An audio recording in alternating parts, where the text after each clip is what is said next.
Nos ignoraron durante toda la fiesta, haciendo como si no existiéramos. Hasta que el prometido pidió a mi esposo que se uniera a la mesa principal para negociar la compra de una nueva sucursal. Y entonces los que nos despreciaron se quedaron en silencio, sin poder ocultar su sorpresa. Mientras mi hermana cambiaba su actitud por completo. Desde niña, aprendí que mi familia era un campo minado. No uno con explosiones evidentes, sino con silencios pesados, miradas que quemaban y palabras no dichas que cargaban más que cualquier grito. Nuestra historia familiar estaba marcada por un profundo desequilibrio emocional, en donde el favoritismo, la competencia y la traición parecían ser las reglas no escritas que regían cada encuentro. Mi hermana Clara siempre fue el centro de atención. Desde pequeñas, mis padres parecían haber depositado en ella todas sus expectativas y cariño. No porque ella fuera mejor, sino porque su carácter dominante y su habilidad para manipular la dinámica familiar la posicionaban ahí. Para mí, la relación con ella fue una sucesión de pequeñas heridas, de intentos frustrados por acercarme a una familia que parecía invisible para mí. Las reuniones familiares eran el escenario de esta complejidad emocional. A pesar de compartir el mismo apellido, siempre sentí que estábamos en universos paralelos. Clara se movía con la confianza de quien sabe que manda, y sus palabras, a menudo disfrazadas de consejos o bromas, tenían el filo de una daga. Por otro lado, yo intentaba mantenerme al margen, protegerme con la distancia, aunque en el fondo anhelaba ese reconocimiento que nunca llegó. El ambiente era tenso y sofocante, como una tormenta latente que podía desatarse en cualquier momento. Había silencios incómodos, miradas llenas de juicio y críticas veladas que se lanzaban entre risas forzadas. La hipocresía era la norma. Todos fingían que todo estaba bien, que la familia era unida, pero detrás de esa fachada, el resentimiento y la competencia corroían cada relación. Daniel, mi esposo, fue el primero en notar la toxicidad de esas reuniones. Para él, que venía de una familia distinta, era difícil entender cómo un grupo que supuestamente debería apoyarse podía funcionar así. Su presencia era un bálsamo para mí, un recordatorio constante de que merecía respeto y amor genuino. Pero la realidad era que, aunque estuviera a mi lado, la herida de la familia seguía abierta. No solo con Clara, sino también con mis padres, quienes preferían mirar para otro lado y no enfrentar los problemas de fondo. La negación era otro de los mecanismos que alimentaba la toxicidad, porque mientras no se hablara del problema, este seguía creciendo. Una de las cosas que más dolía era cómo nos segregaban durante las celebraciones. Siempre nos sentaban en una mesa apartada, como si no perteneciéramos, y aunque intentábamos integrarnos, nos ignoraban deliberadamente. Era una humillación silenciosa que marcaba quién tenía poder y quién era considerado importante. Por años, traté de justificar esas actitudes. Pensaba que la familia era complicada y que con el tiempo las cosas mejorarían. Pero ese tiempo nunca llegaba, y el desgaste emocional era palpable. Las reuniones familiares, en lugar de ser momentos de alegría, se transformaban en episodios de ansiedad y tristeza. Además, había secretos y conflictos que nunca se discutían abiertamente. Detrás de las sonrisas falsas se ocultaban resentimientos por herencias, diferencias ideológicas y decisiones económicas que dividían a la familia en bandos. Clara, con su actitud arrogante, parecía ser la ejecutora de una agenda que beneficiaba sus intereses y la de su prometido, un hombre cuya ambición solo alimentaba las tensiones. Para mí, cada encuentro era una batalla interna.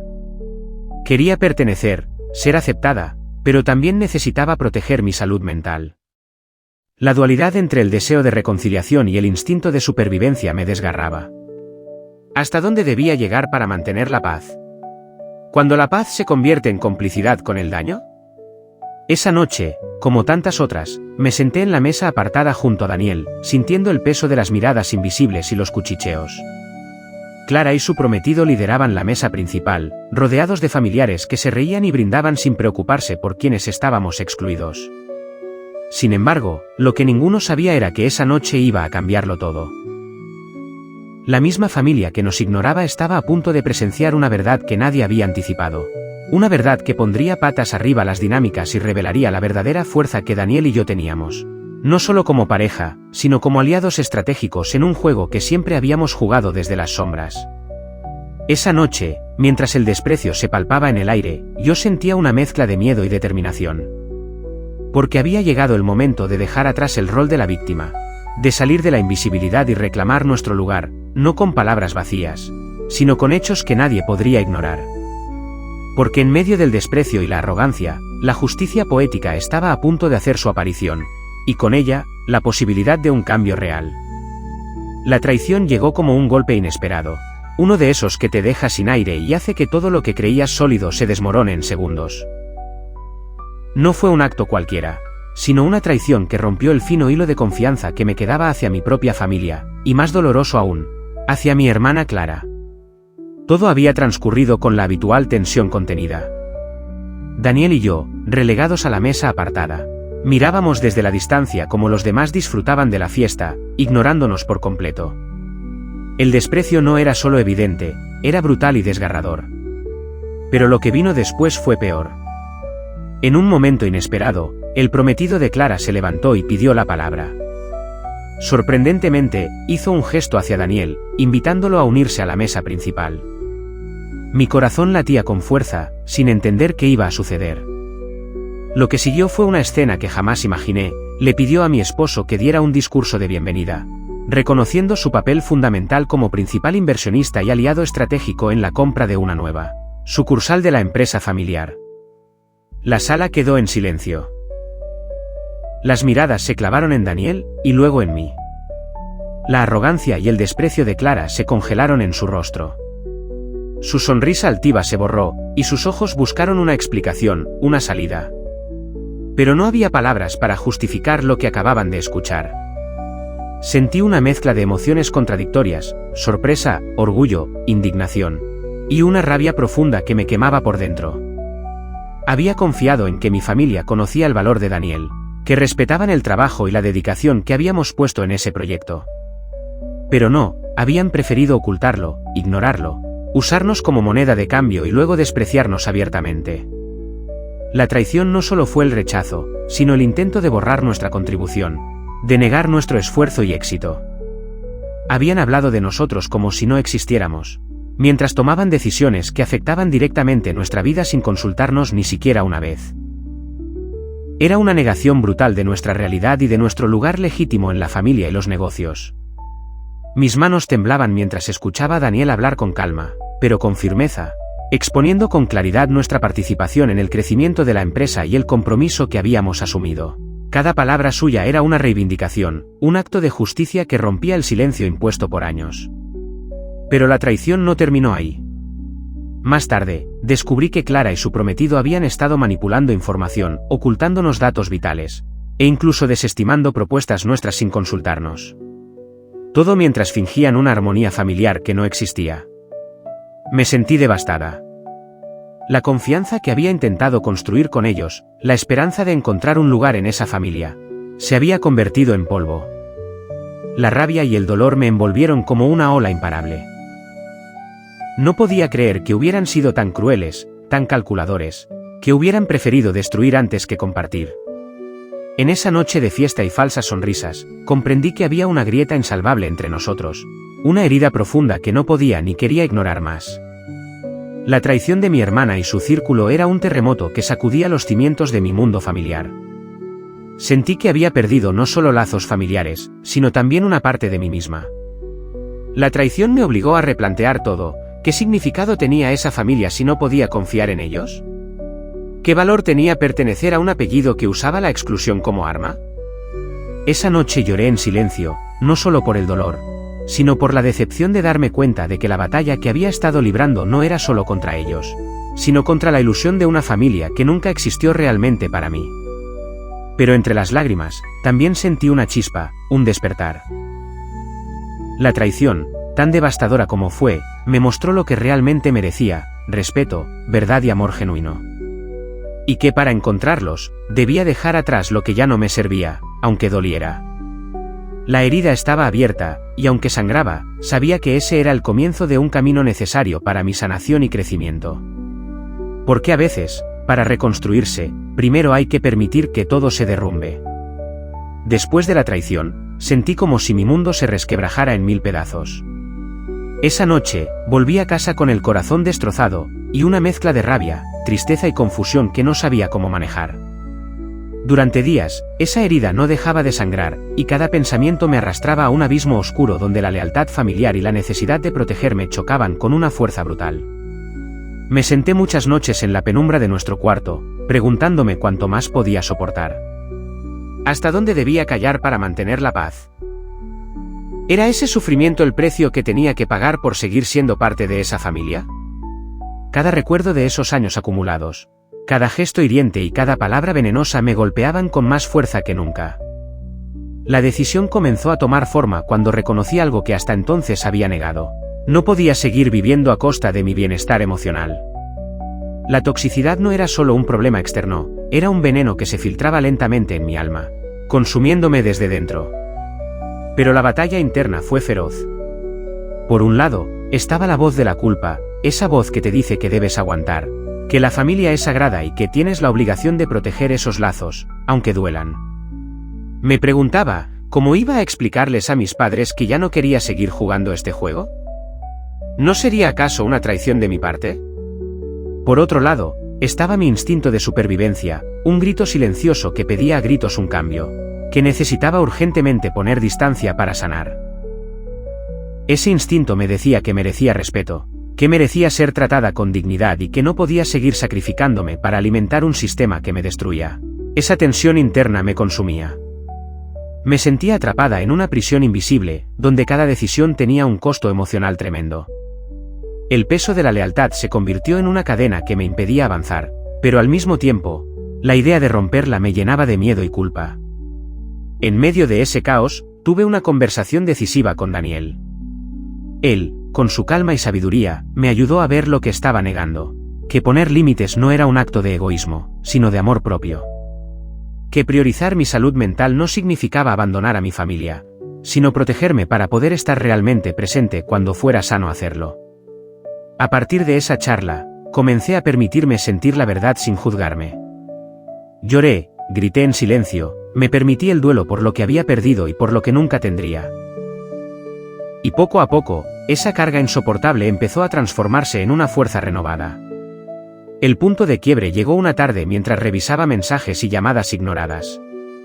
Sentí una claridad inesperada, ya no podía seguir fingiendo que todo estaba bien, ya no podía ser la víctima silenciosa ni la cómplice de un ciclo que me hacía daño. Necesitaba decir basta. Fue entonces cuando comprendí que el cambio no vendría de ellos, sino de mí. Que mi paz no dependía de la aceptación ni del reconocimiento familiar, sino de mi capacidad para decidir qué y a quién permitía en mi vida. Tomar esa decisión fue liberador, pero también aterrador. Sabía que implicaría confrontaciones, rechazos y quizás pérdidas irreparables. Pero en mi corazón, entendí que era un paso necesario para poder crecer, sanar y encontrar la felicidad que tanto había anhelado. Ese día decidí que ya no iba a permitir que la toxicidad de mi familia definiera quién soy ni cómo vivo. Que iba a establecer límites claros, proteger mi espacio y priorizar mi bienestar. Porque merezco una vida donde el amor no duela, donde el respeto sea mutuo y donde pueda ser auténtica sin miedo. El punto de quiebre no fue un momento dramático, ni una escena explosiva. Fue una decisión silenciosa, íntima y poderosa, la decisión de romper con el pasado tóxico y construir un presente donde la dignidad y la paz sean mi guía. A partir de ahí, supe que nada sería igual, que el camino sería difícil, pero también que por fin estaba tomando el control de mi historia. Porque a veces, para sanar, es necesario romper con todo aquello que nos destruye, aunque duela. Nunca imaginé que llegaría el día en que enfrentaría a mi familia con toda la verdad. Durante años, había callado, soportado y tratado de navegar esa maraña de resentimientos y falsas apariencias, pero la traición y el dolor me habían empujado hasta un límite que ya no podía ni quería cruzar de nuevo. La noche en que decidí confrontar a Clara y a los demás fue una de las más difíciles y reveladoras de mi vida. Todo empezó con una llamada. Daniel y yo habíamos hablado mucho en los días previos sobre lo que iba a pasar, y aunque sentía miedo, también una determinación firme. Sabía que no iba a ser fácil, que enfrentar la realidad significaba poner en riesgo la paz, y quizás, la relación misma con ellos. Pero también sabía que vivir en silencio ya no era una opción. Llegué a la casa de mis padres con el corazón en un puño.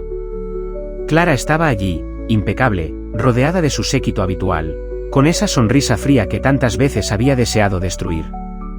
Mis padres, como siempre, actuaban como si todo estuviera bien, ignorando las grietas profundas que se abrían bajo la superficie. Me senté frente a Clara, intentando mantener la calma, aunque sentía como las lágrimas amenazaban con salir. Daniel estaba a mi lado, un pilar silencioso, la fuerza que necesitaba para enfrentar lo que venía. Respiré hondo y empecé a hablar, con voz temblorosa pero clara. Clara, necesito hablar contigo. Ya no puedo seguir permitiendo que las cosas sigan así. La verdad es que me duele profundamente cómo nos has tratado a Daniel y a mí, y no puedo quedarme callada más. Ella me miró con una mezcla de sorpresa y desdén, como si mis palabras fueran una molestia. No dijo nada, esperando quizás que me callara o me humillara con su silencio. Continué, esta vez con más seguridad. Lo que hiciste en la fiesta, el desprecio, la exclusión, no fueron solo errores o malentendidos. Fue una traición. Una negación de todo lo que Daniel y yo hemos hecho, de nuestro compromiso y apoyo hacia la familia. Y eso duele porque, a pesar de todo, quise creer que podíamos ser más que eso. Clara cruzó los brazos, su expresión endurecida. No sé de qué hablas. Todo lo que hice fue por el bien de la familia. Si no te gusta, es problema tuyo. Sus palabras fueron como un puñal directo al pecho. Pero en lugar de retroceder, sentí como mi voz se hacía más fuerte. ¿Por el bien de la familia? ¿Excluirnos, ignorarnos y menospreciarnos? ¿Ocultarnos información y decisiones? Eso no es familia, Clara. Eso es control, manipulación y egoísmo. Mis padres intentaron intervenir, con esa voz cansina que intentaba minimizar todo. No es necesario que hagas un drama de esto. Somos una familia, y a veces las cosas no salen perfectas, pero no hay que exagerar. Fue entonces cuando sentí que no había más espacio para la indiferencia. No exagero, dije firme. La familia debería ser un lugar seguro, donde se respete y valore a cada uno. No un campo de batalla donde unos deciden quién merece amor y quién no. Ya no puedo ser parte de esto sin perderme a mí misma. Clara soltó una risa seca, cargada de arrogancia. ¿Perderte a ti misma? ¡Qué dramática eres! Siempre exageras todo, y ahora quieres que te demos un trato especial porque tu esposo salvó la empresa. La humillación me golpeó, pero esta vez no permití que me quebrara. Miré a Daniel, que me sostuvo la mirada con orgullo y amor, y sentí una fuerza renovada. No busco especialidad, respondí. Busco respeto. Busco que se reconozca que todos tenemos un valor, que la familia no es un título ni un apellido, sino un compromiso real con el otro. Hubo un silencio incómodo. Clara y su prometido intercambiaron miradas tensas. Sabían que había sido expuesto a algo que no podían negar. Entonces decidí ir más allá. Sé que han manipulado información, que han intentado excluirnos de decisiones importantes, que han menospreciado nuestro esfuerzo para mantener a flote esta empresa cuando ustedes estaban a punto de perderlo todo. Eso no es solo un error, es una traición que lastima. Mis palabras resonaron con fuerza en esa sala que parecía haberse quedado sin aire. Mis padres bajaron la mirada, incapaces de responder, y Clara estaba visiblemente incómoda. No vine aquí para destruir, continué, sino para buscar un cambio. Para decir que merecemos ser tratados con dignidad y que esta historia puede ser distinta si dejamos el orgullo y la arrogancia a un lado. Daniel tomó la palabra por primera vez. La familia no es un juego de poder. Somos un equipo, y el éxito se construye con respeto y confianza, no con exclusión ni desprecio. Clara intentó responder con sarcasmo, pero ya no tenía fuerza. La verdad estaba al aire, y nada podía borrarla. La conversación terminó con tensiones palpables, pero también con una semilla de posibilidad. No todo se resolvió esa noche, ni siquiera cerca, pero al menos la verdad salió a la luz, y yo sentí que había recuperado mi voz y mi dignidad. Esa noche aprendí que confrontar no es solo un acto de valentía, sino un acto de amor propio. Que decir la verdad, aunque duela y cause rupturas, es el primer paso para sanar y crecer. Porque a veces, la única forma de cambiar una historia es enfrentándola cara a cara, con la verdad como arma y la esperanza como escudo. Después de la confrontación, supe que las cosas no serían fáciles, pero también entendí que era imprescindible poner límites claros para proteger mi bienestar y el de Daniel. Los límites no solo eran necesarios para evitar repetir viejas heridas, sino para dejar de estar disponibles a cualquier tipo de manipulación o abuso emocional. Al principio, fue un proceso doloroso. Las reacciones no se hicieron esperar, miradas de reproche, silencios helados, por supuesto, la clásica frase, «estás exagerando» o «la familia siempre es así». Pero esta vez yo no iba a ceder. No después de todo lo que había soportado y aprendido. La decisión de marcar mi espacio era un acto de amor propio, no un capricho. Comencé con pequeñas acciones que, para otros podrían parecer insignificantes, pero para mí eran un mundo. Dejar de contestar mensajes que solo generaban malestar, no asistir a reuniones familiares donde la toxicidad se sentía en el aire, evitar conversaciones donde la culpa o el chantaje emocional era. Hablar con mis padres también fue parte del proceso. Les expliqué, con calma pero con firmeza, que respetar mis límites era indispensable para mantener algún tipo de relación. Que no podía permitir que la indiferencia o la crueldad se instalaran en mi vida. Fue difícil para ellos entenderlo, para ellos, la familia era un espacio donde todo debía pasar por alto, sin cuestionamientos.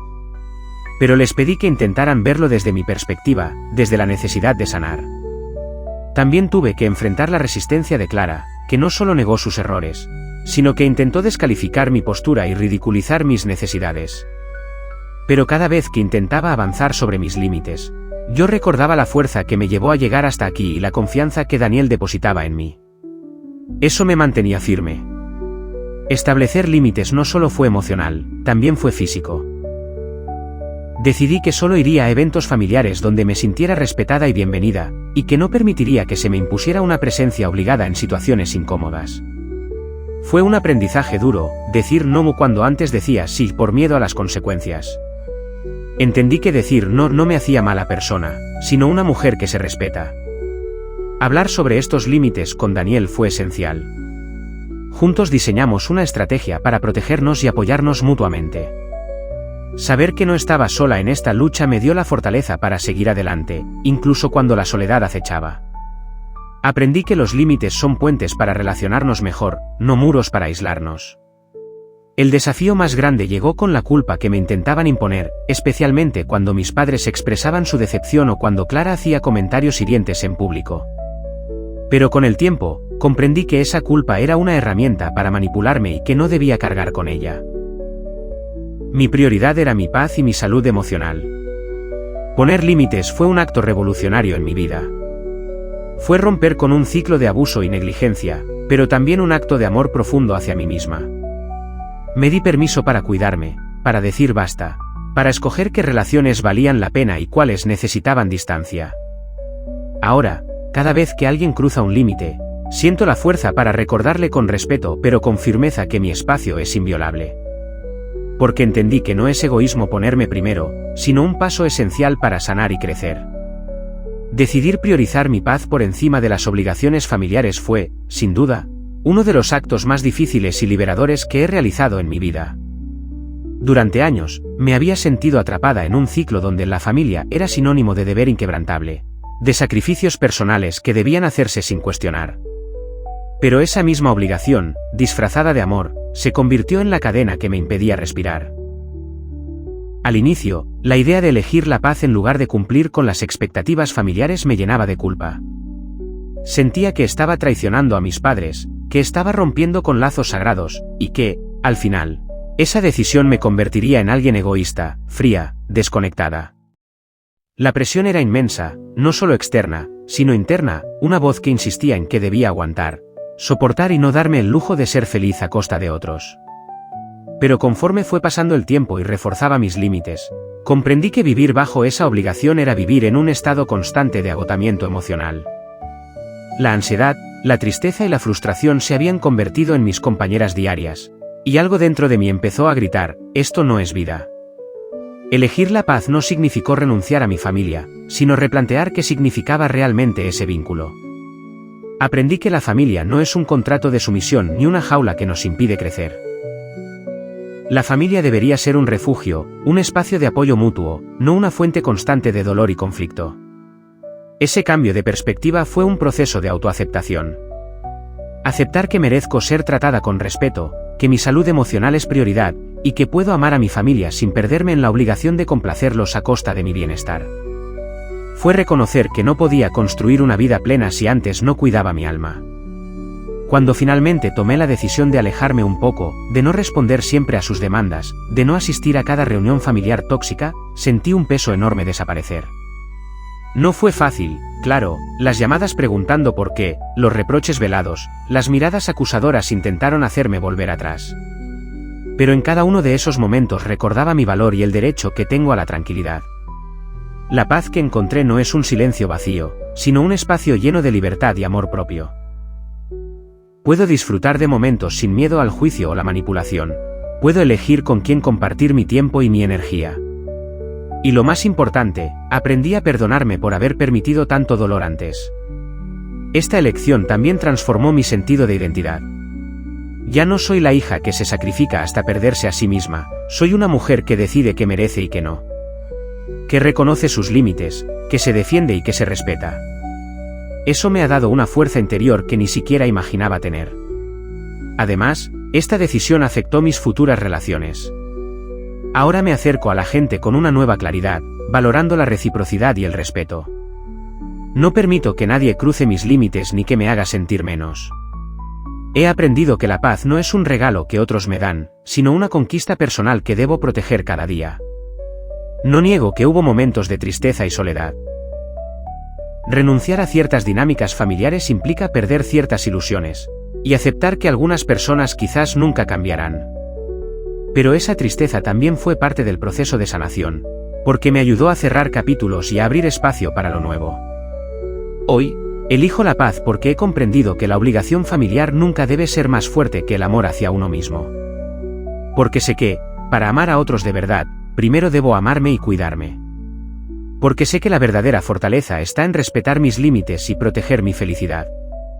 Y aunque mi camino sigue siendo imperfecto y lleno de desafíos, cada día reafirmo esta elección.